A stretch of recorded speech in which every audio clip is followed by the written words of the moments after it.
감사합니다. 이번 시간은 세비성가대 찬양으로 하나님께 영광 돌리도록 하겠습니다.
아멘. 감사합니다. 오늘도 저와 여러분을 하나님께 복받을 자들로 나타나게 하시기 위해서 생명의 말씀을 들고 단위에 서실 당회장 목사님 모실 때 할렐루야 아멘으로 화답하도록 하겠습니다. 당회장 목사님 모시겠습니다.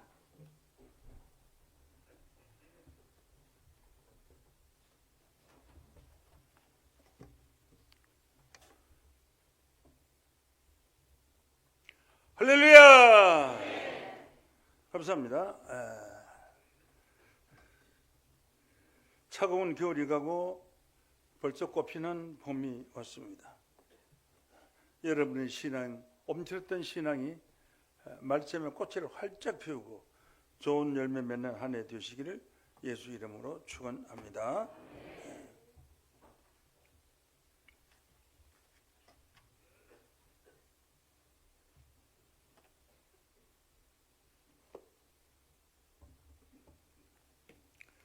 찬송가 233장 황무지가 장미꽃같이 피는 것을 볼 때에 이 엄청난 추운 겨울에 올해는 꽃이 피겠느냐고 걱정을 했더니 이렇게 화창하고 아름다운 봄날이 되었습니다.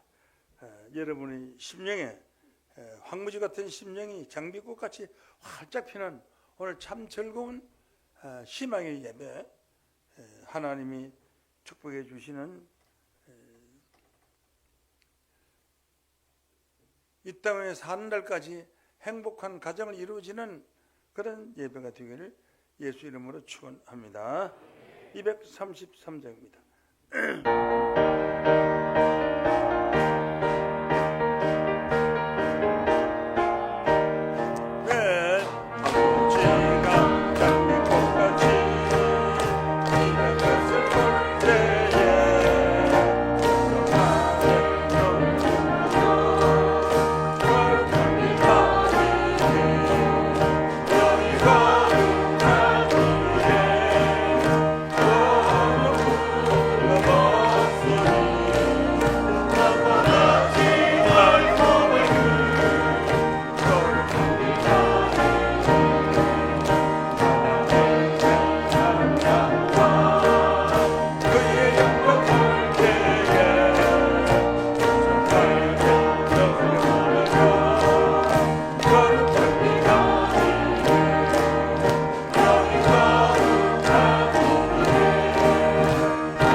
감사합니다.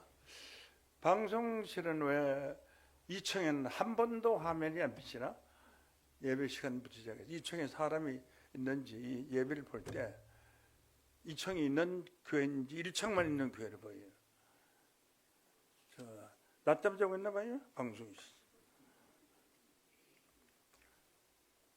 411장 한 장 더 부르겠습니다.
감사합니다. 이 시간 허락하신 말씀은 마태복음 24장 29절 말씀 드리겠습니다.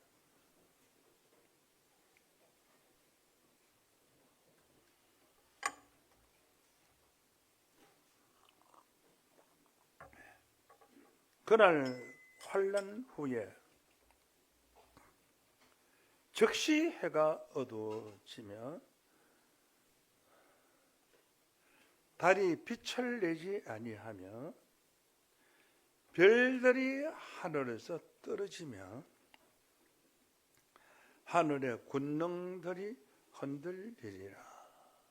그때에 인자의 징조가 하늘에서 보이겠고 그때에 땅의 모든 족속이 통곡하며 그들이 인자가 구름을 타고 능력과 큰 영광으로 오는 것을 보리라. 제가 큰 나팔 소리와 함께 천사들을 보내리니 제가 그 택하신 자들을 하늘 이 끝에서 저 끝까지 사방에서 모으리라. 아멘. 마태복음 24장 27절에서 31절 말씀까지 봉독해 드렸습니다. 구름 타고 오시는 주님, 이런 제목으로 말씀을 전거합니다.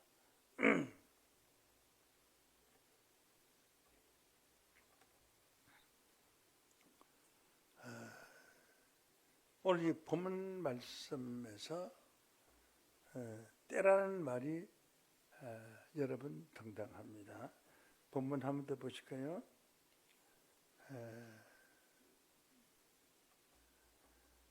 환란 후에 즉시 해가 어두워지고 달이 빛을 내지 아니하며 별들이 하늘에서 떨어지며 하늘의 권능들이 흔들리겠고 그때에 같이 보시겠어요? 다시 마태복음 24장 29절입니다. 그날 환난 후에, 그날이라는 것은 로마서 2장 16절에 심판날을 말합니다. 그날 환난 후에라는 것은 무슨 뜻이냐? 환난은 어떤 환난이냐? 마태복음 24장 21절에 보면은 이는 그때 큰 환난이 있겠습니다. 창세로부터 지금까지 이런 환난이 없었고 후에도 없으리라. 그러면 창세로부터 지금까지 이런 환난이 없었고 후에도 없다면은 전무후무한 환난이 있습니다.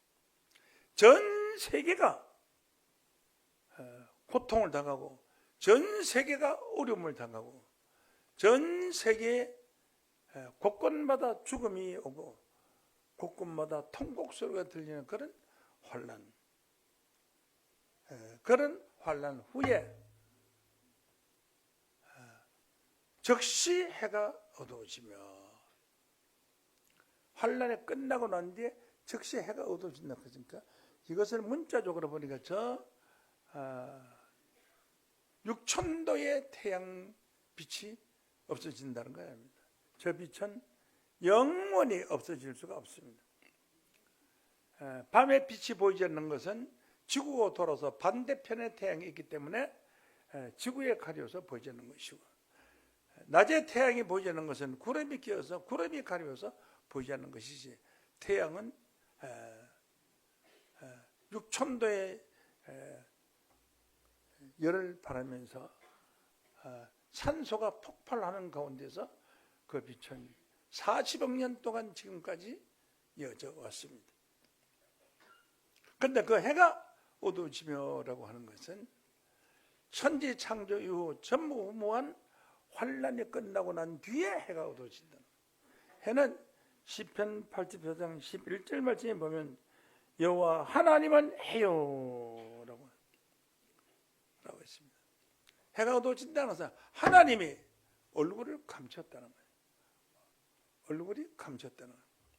사람이 화가 나거나 성질이 나거나 마음이 아프면은 얼굴이 어두워지는, 밝은 얼굴이 아니고 어두워진 얼굴이 되는 것 같이 하나님이 인간을 향해서 얼굴을 감췄다는 뜻입니다. 즉시 해가 어두워지는 거죠. 6,000도의 태양이 어두워진 것이 아닙니다. 하나님의 해요! 방패시라고 했기 때문에 해가 어두워지며 함께 구원자가 없다. 하나님이 인류를 구원하는데 구원자 하나님의 얼굴을 감췄다는 겁니다. 왜? 너희들이 심판을 하는데 내가 구원해 줄 필요가 없지 않냐. 그래서 해가 얼굴을 감췄다. 해가 어두워지며 달이 빛을 내지 아니하고 하는 것은 이 모든 말씀들이 비유의 말씀. 달도 저 공중에 있는 달을 달은 원래는 발광체가 아니고 빛이 없습니다. 태양 빛을 받아서 밤에만 어렵게 비춰주는 것입니다. 그래서 별이 땅에 떨어진다.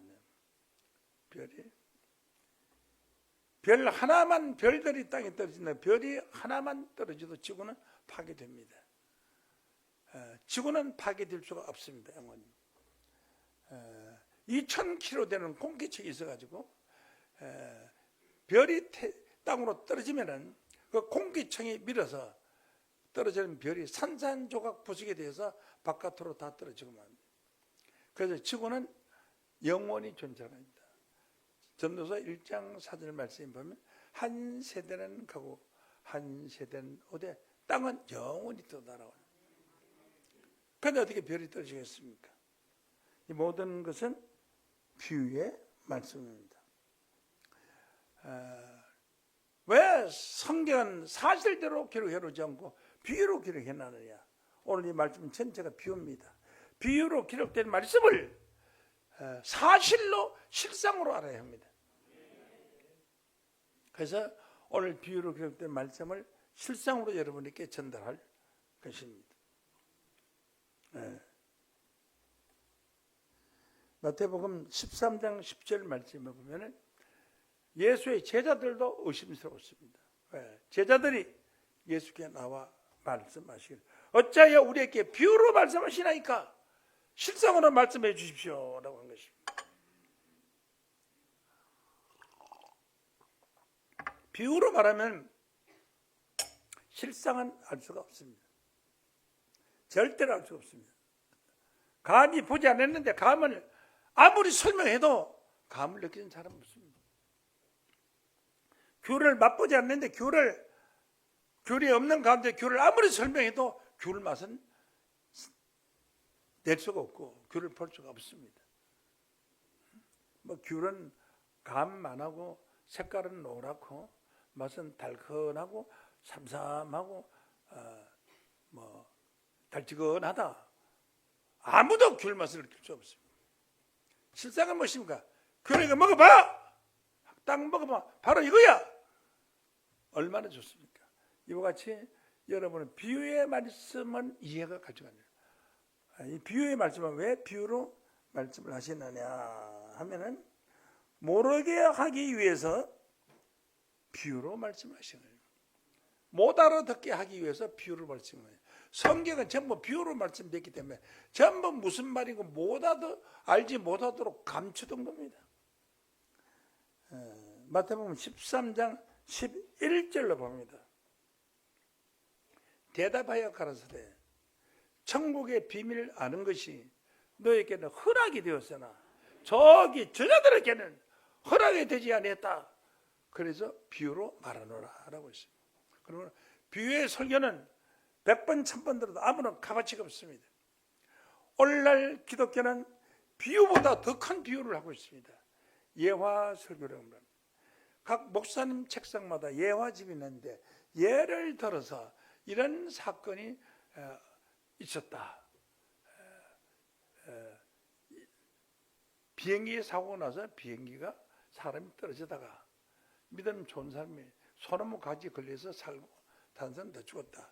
그런 예화라는 것은 아무런 값어치가 없습니다. 전부 거짓말로 지어낸 얘기입니다.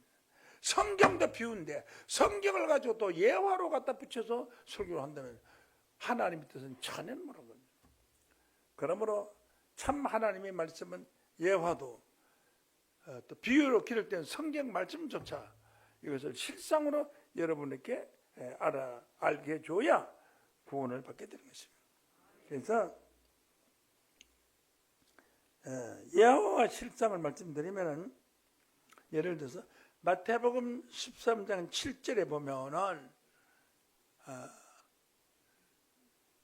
덜어는 좋은 씨가 덜어는 가시떨기에 떨어짐에 가시가 자라서 기운을 막았고 덜어는 좋은 땅에 떨어지면 혹 100배, 혹 60배, 혹 30배의 결실을 하나니라 이런 말이 있는데 이게 무슨 말인지 알 수가 없습니다.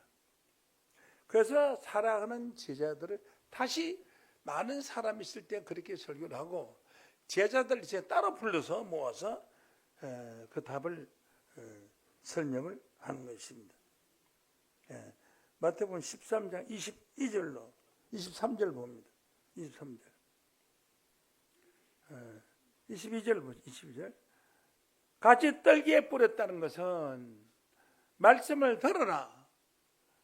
세상의 염려와 재리의 유혹에 말씀에 막혀 결실하지 못하는 것을 가시떨기에 떨어졌다고 내가 그렇게 설교를 했다. 제자들한테 말씀하시는 거예요. 그리고 좋은 땅에 뿌렸다는 것은 무슨 씨앗을 천국의 좋은 땅에 뿌렸다는 것이 아니라 하나님의 말씀을 듣고 깨닫는 자니 결실해서 혹 100배 혹 60배 혹 30배가 되나니라 하고 다시 설명을 해주었습니다. 그래서 비유로 기록된 말씀은 제자들에게 다시 설명을 하고 제자가 아닌 자들에게는 그냥 비유로 설명하고 끝을 낸 겁니다. 그러므로 비유로 기록된 말씀은 비유로 기록된 설교는 100번 1000번 들어도 아무런 값어치가 없고 하나님 뜻을 알 수가 없습니다. 그러므로 비유로 기록된 말씀을 실상으로 증거하는 때가 온다 그랬습니다. 요한복음 16장 25절 말씀에 보면은 이것을 비유의 말씀으로 너희에게 일러주었거니와 때가 되면은 다시 비사로 너희에게 말하지 않고 아버지에 대한 것을 밝히 이르리라 이렇게 말했더라고요. 그래서 이제는 때가 되었으므로 제가 비유와 비사로 기록된 말씀을 오늘 여러분에게 실상으로 증거를 하겠습니다.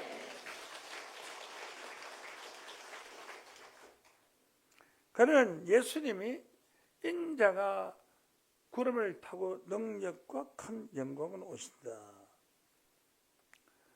마태복음 24장 29절 보시면서 실상으로 환난 후에 즉시 해가 어두워지고, 제가 설명드렸죠. 환난은 마태복음 24장 21절에 천지 창조 이후도 이후에도 없는 전무후무한 대환난이 올 때 그때 해가 어두워지고, 해는 하나님이라고 말씀했고 하나님이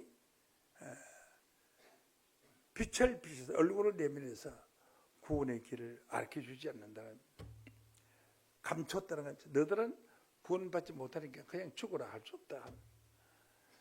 달이 빛을 내지 아니하고 라고 했습니다. 달이라는 것이 무엇이냐?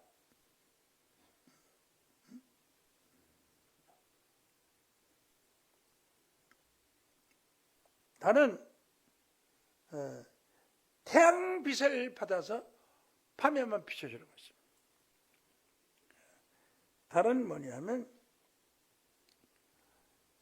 시편 89장 37절 말씀에 보면은 궁창은 하늘 공간을 궁창이죠. 궁창에 확실한 정인은 증거하는 사람입니다. 궁창에 확실한 정인, 달같이. 달이 어떻게 확실한 정인이냐 그죠?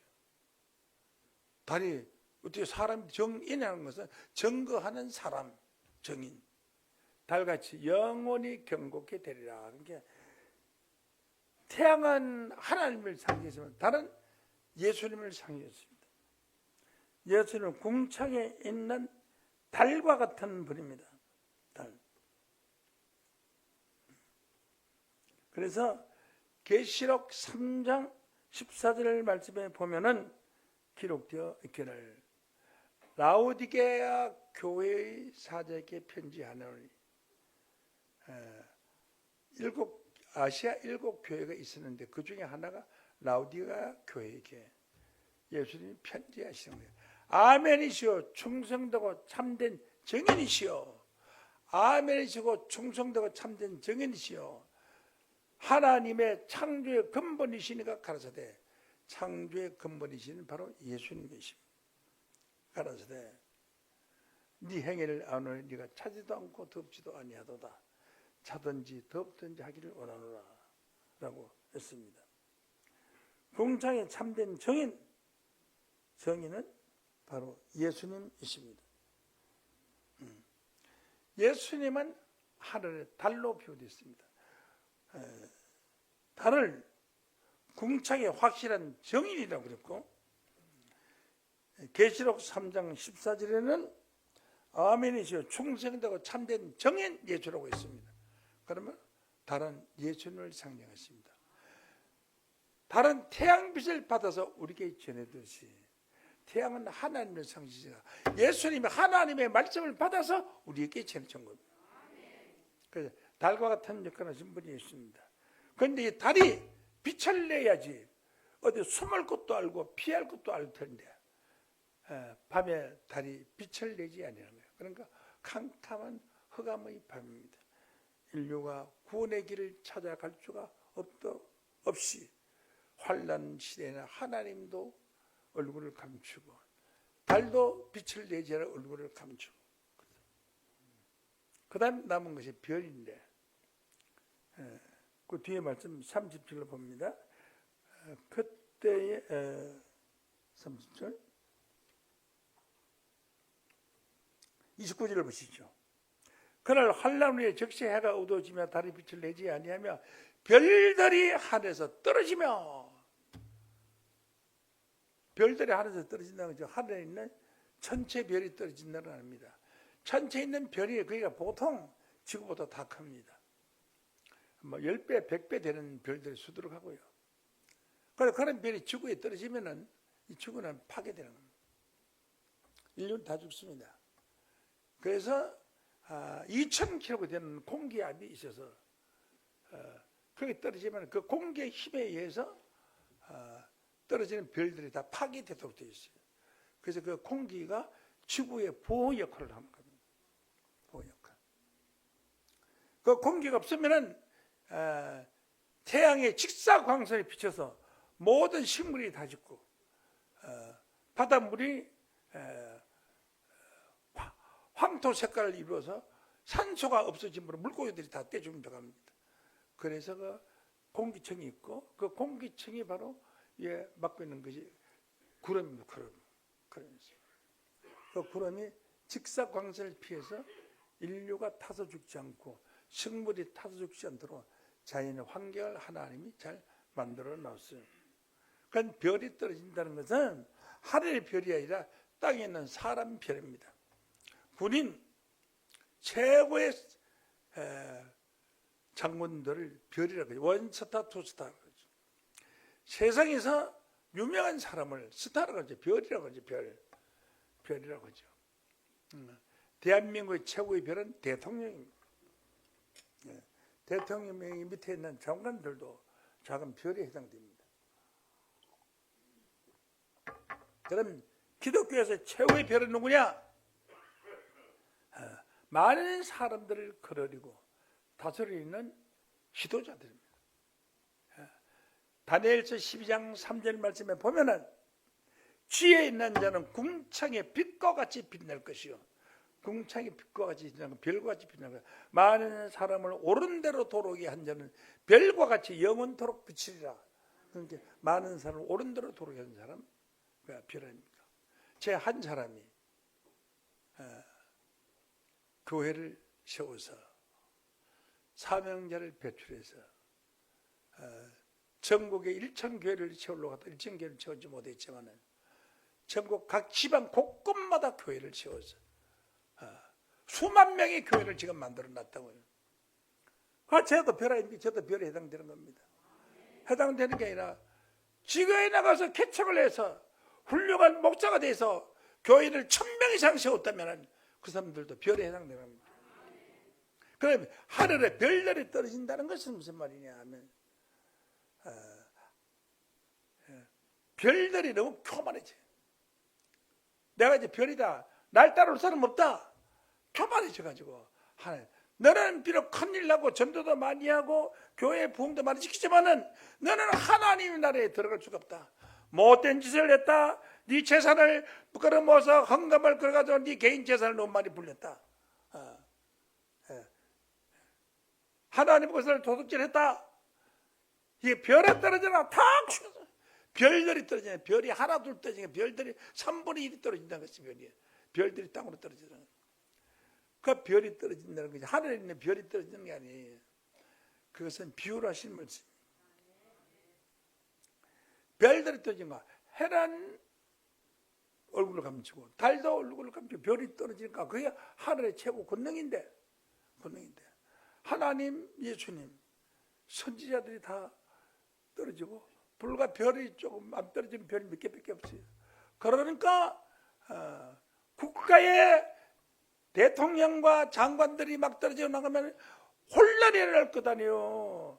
그와 같이 하늘의 권능들이 흔들리로다. 그런 거로 내가 목사 됐다고 교만하지 말고 교회가 크다고 교만하지 말고 성경을 많이 한다고 교만하지 말아야지. 네가 그래 별이 돼가지고 떨어질란지야 떨어져 어떻게 하느냐. 그래서 별이 떨어지면 쑥이 되고 그 쑥물을 먹는 사람이 다 죽는다고 그랬어요. 이거 환란 후에 이루어진 일이에요. 천지 창조 이후에 환란 후에 즉시 해가 어두워지고 달이 빛을 내지만 별들이 땅에 떨어지게 되면 하늘의 권능들은 바로 여러분들입니다. 하나님의 나라를 유벌받을 하나님 백성들이 아이고 저렇게 높은 사람들도 떨어져서 나가는데 우리는 어떻게 구원을 받았고 국정이 될까? 혼란 후에 권능들이 흔들리로다. 그때는 어디야? 하늘의 권능들이 흔들리고 모든 사람들이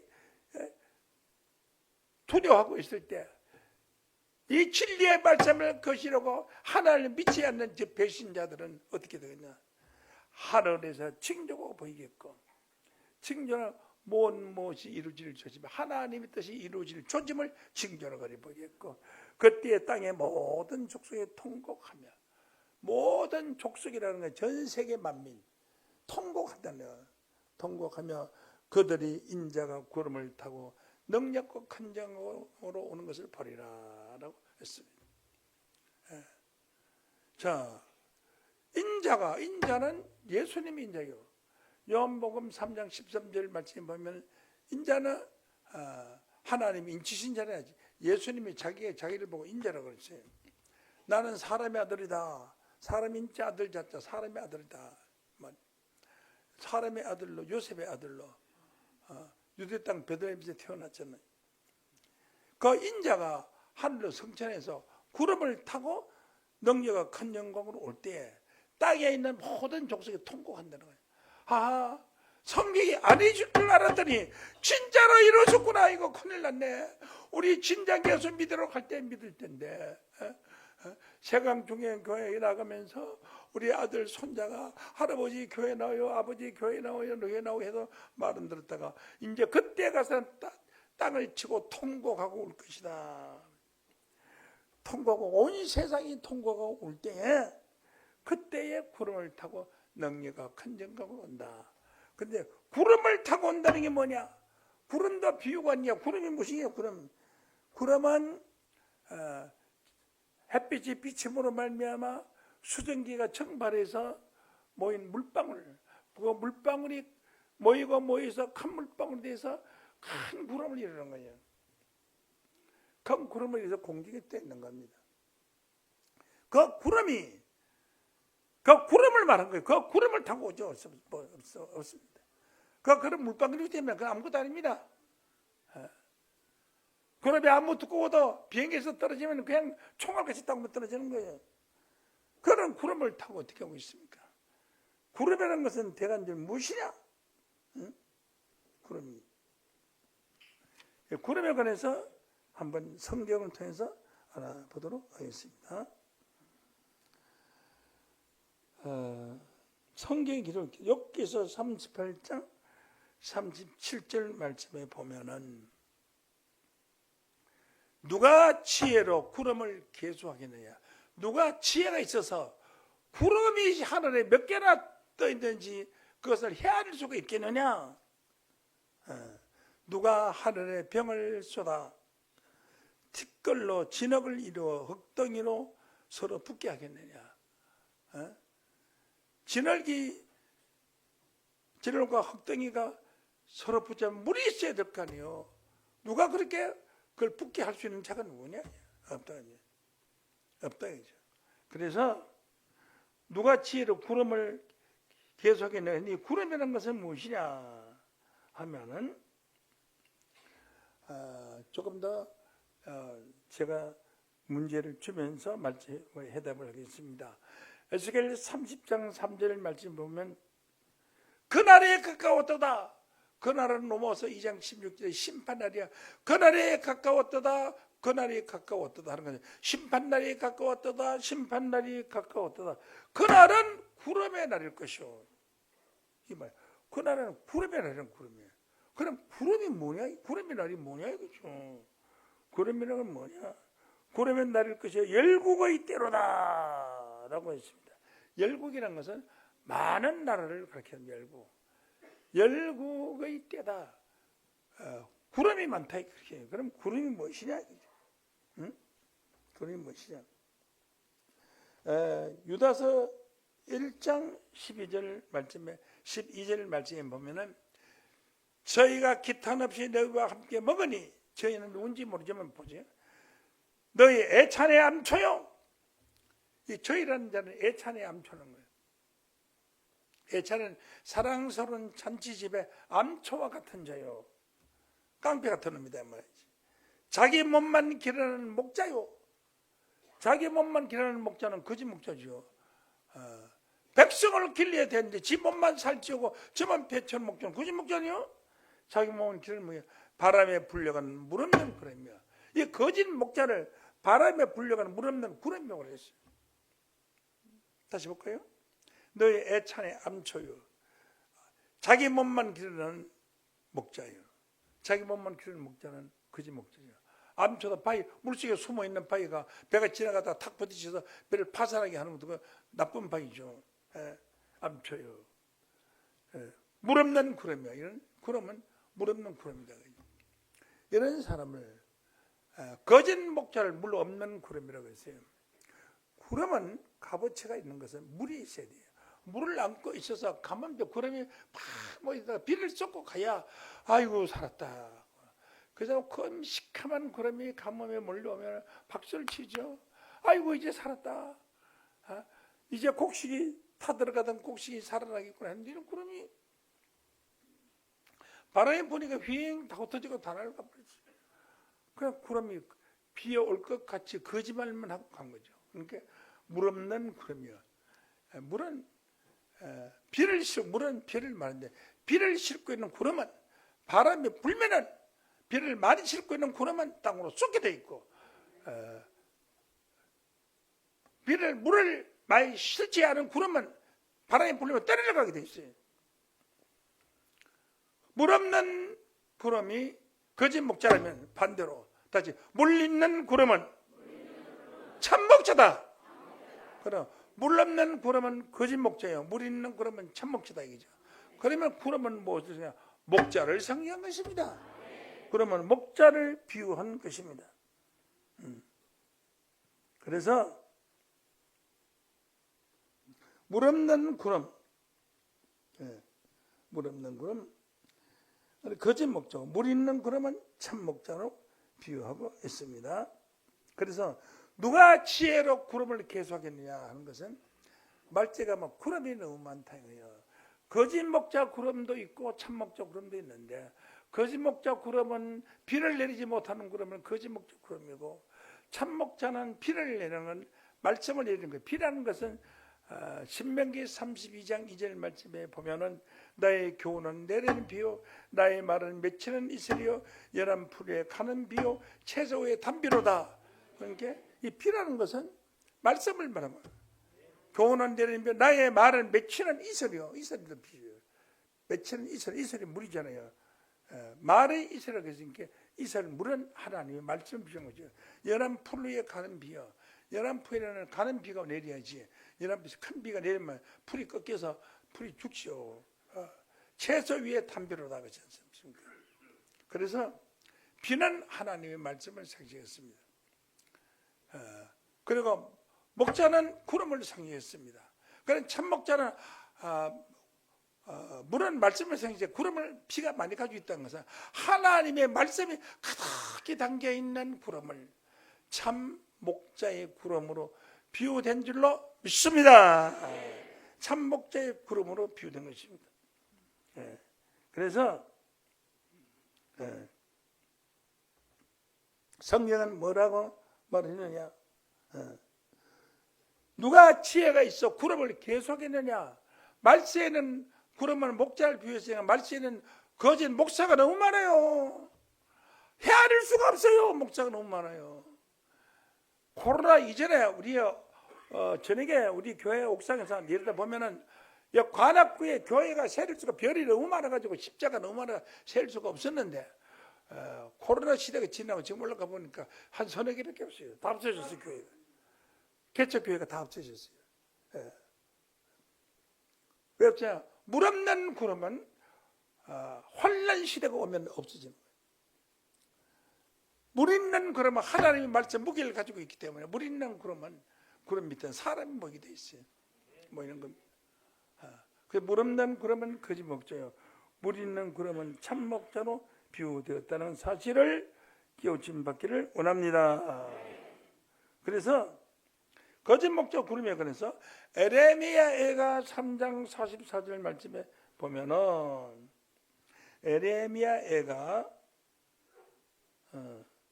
3장 44절 주께서 구름으로 서서로 가려우사 기도로 상달치 못하게 하시고, 이 단상에 거짓 목자가 와 있으면은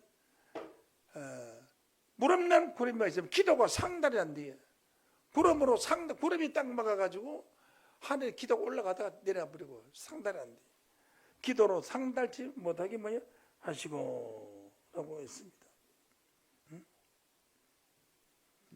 46절로 보면은 45절 46절 보겠습니다. 우리의 모든 대적이 우리를 향하여 입을 크게 벌렸나이다. 두려움과 함정과 잔해와 멸망이 우리에게 임하였도다. 이게 뭐냐? 물 없는 구름이 하나님 백성들을 지켜주지 못하니까 두려움과 함정과 온무가 멸망이 임하였도다라고 한 것입니다.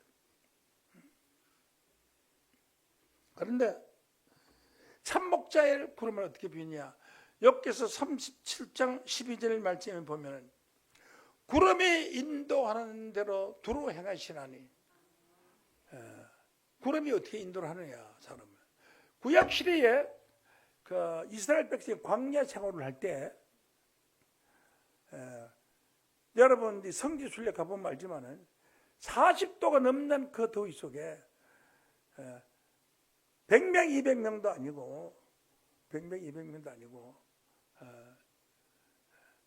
한 2만 명 되는 사람을 광야에서 인도해 나가는데, 물도 없고, 샘도 없는 곳에, 그 사람들이 살아남는 곳은 공중에 구름이 있어야 돼요. 구름이 꽉 껴 있어요. 시커먼 구름이 이스라엘 백성 위에 떠 있어요. 있다가, 그 구름이요, 그 오래 몇 날 며칠고 뭐 1년 2년도 있는 수가 있어요. 그래서 성경에 보면은, 그리고 거기서 이 구름 밑에서 살아요. 가나안 땅이 있어도 갈 수가 없어요. 가는 동안 더위로 다 죽어. 수만 명을 들고 갈 수가 없어요. 내일 죽어요. 그래서 구름 속에 머물리다가 구름이 이동하면 구름을 따라가는 거예요. 그래서 구름이 인도하시는 대로 두루 행하시나니. 그러니까 구름은 목자를 비유했습니다. 두루 행하시나니 그의 명하신 것을 하나님이 구름에게 명령하신 것을 세계상에 이루려 하시거라. 세계상에 이루는 것은 하나님의 뜻입니다. 그래서 구름이 인도한다는 것은 무슨 뜻이냐? 예를 들어서 말하자면 대통령이 포항 제철 공장에 갔어요. 그러면 포항 제철 공장의 사장이라고 잘하는 게 아니에요. 그 제철 공장에 있는 공장장이 제일 잘하지. 그래서 공장장이 이제 인도를 해요. 인도를 하면 그 대통령하고 사장하고 따라가는 거예요. 그러니까 구름이 인도하는 대로 따라가거든. 그러니까 그 잘하는 사장이 인도하는 대로 따라가서 그 부서마다 또 용당로마다 설명을 다 하면 따라가는 거고, 마찬가지로 구름이 인도하시는 대로 가요. 어디 가면 대통령이 혼자 찾아갑니까? 앞에 대통령이 앞에 인도하는 데가 따로 있죠. 그걸 구름으로 비유한 거야. 구름이 인도하시는 대로 두루 행하시니 그의 명하신 것을, 하나님의 명령하신 것을 세계상에 이르려 하시미로다. 그러면 이 구름이라는 것은 사람을 비유했습니다. 물 있는 구름은 참목자의 사람을 비유했고, 물 없는 구름은 거짓 목자의 사람을 비유했습니다. 그래서 하나님이, 예수님의 인자가 구름을 타고 온다는 것은 하늘에 떠있는 물구름을 타고 오는 것이 아니라 말씀을 가진 참목자를 통해서 오신다 말씀인 줄로 믿습니다. 구름은 목자를 비유했으니까 구름을 타고 오신다. 구름은 목자라고 했어요. 물 있는 구름은 참목자, 물 없는 구름은 거짓 목자. 구름은 목자를 비우기 때문에 목자를 통해서 오신다는 거예요. 왜? 예수님은 우리 육체를 가진 이런 인간이 아니에요. 지금 부활하신 예수님은. 로마서 1장 4절 말씀 보시겠습니다. 성결의 영으로는 죽은 자 가운데서 부활하여 하나님 아들로 인정되셨으니, 영으로 성결의 영이라는 것은 깨끗한 것을 성결하다 그래요. 거룩하고 깨끗한 영으로서 죽은 자 가운데서 부활했다. 예수님이.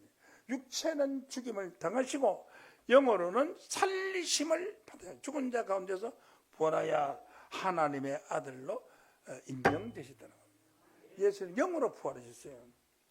베드로 전서 3장 18절 말씀 보겠습니다. 그리스도께서 한 번 죄를 위하여 죽으사 의인으로서 불의한 자를 대신하셨으니 이는 우리를 하나님 앞으로 인도하심이라. 육체로는 죽임을 당하시고 영으로는 살리심을 받으셨으니, 따라하겠습니다. 영으로는 살리심을 받으셨으니, 그래 영이 영으로 부활했지 예수의 육체가 부활한 것은 아닌 것을 깨우침 받기를 원합니다. 원래 사람이라는 것은 육체가 있고 그 육체에 영과 혼이 있을 때에 사람이에요. 육체만 있고 영혼이 없으면 송장이라고 그러고요. 영혼은 있는데 육체가 없으면 귀신이라고 그래요. 그래서 죽음이라는 것은 뭐가 죽음이냐 하면 영혼이 육체를 떠나는 것을 죽음이라고 해요. 육체를 떠나는 거죠.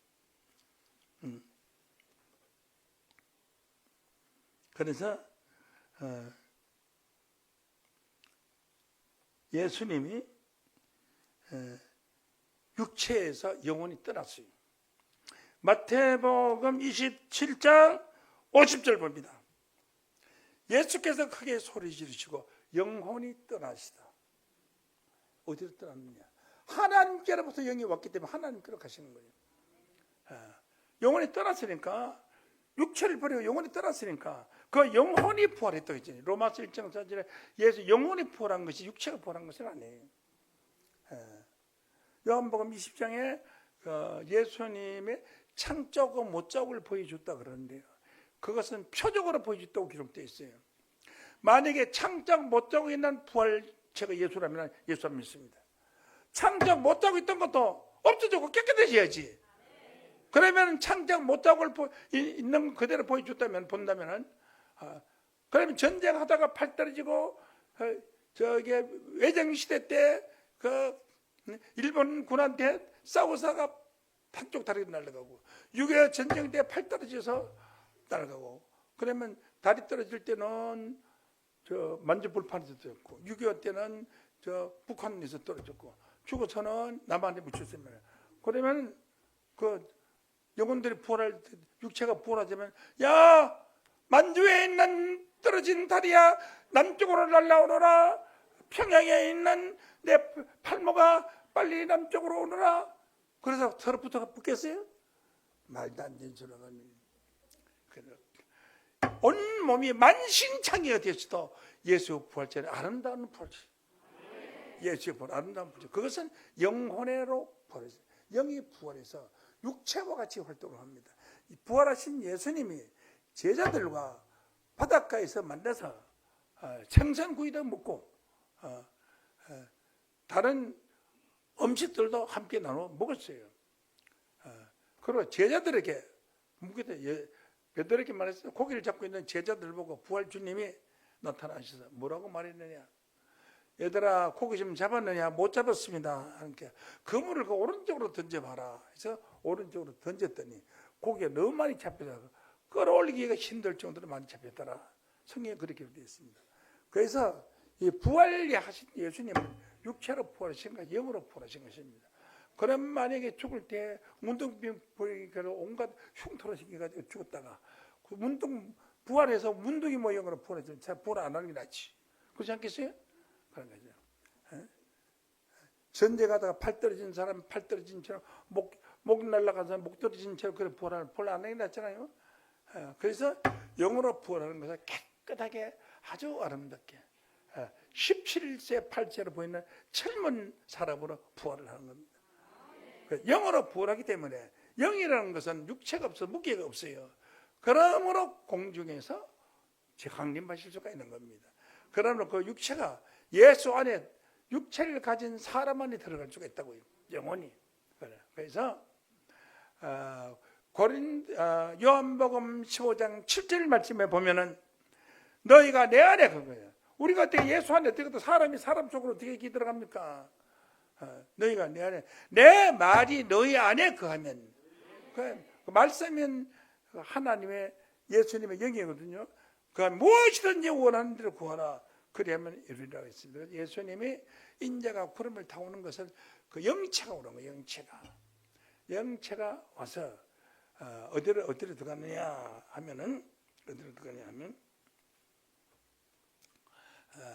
이사야서 59장 20절 말씀에 보면은 여호와께서 가로시되 구속자는 온 세상을 구하는 구세주가 시온에 임하여 야곱 중에 죄가를 떠나는 자 사람에게 임하리라 했습니다.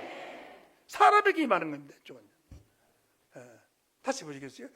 여호와께서 가라서 구속자가 세상을 구하는 구세주가 시온에 임하되 야곱 중에서 죄가를 떠난 자에게 죄가 없는 자에게 그 하나님이 임하리라고 했습니다.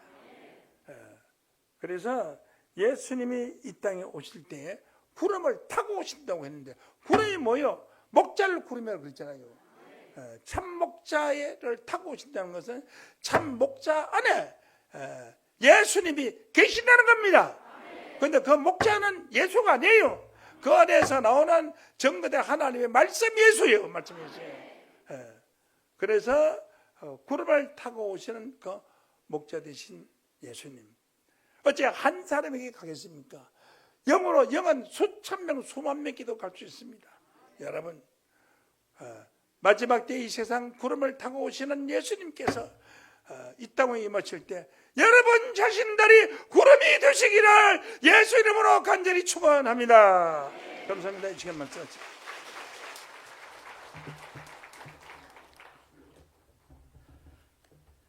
네, 큰 깨우침 받으신 줄로 믿습니다. 이 시간 주신 바 말씀에 감사드리며 준비하신 예물 봉헌하도록 하겠습니다. 영상으로 함께 하시는 분들은 영상 상단에 보이는 지정된 계좌로 온라인 헌금을 드리시면 되겠습니다. 우리 관주 찬송 84장 주 구름 타고 오실 때 찬양하면서 봉헌하도록 하겠습니다. 관주 찬송 84장입니다.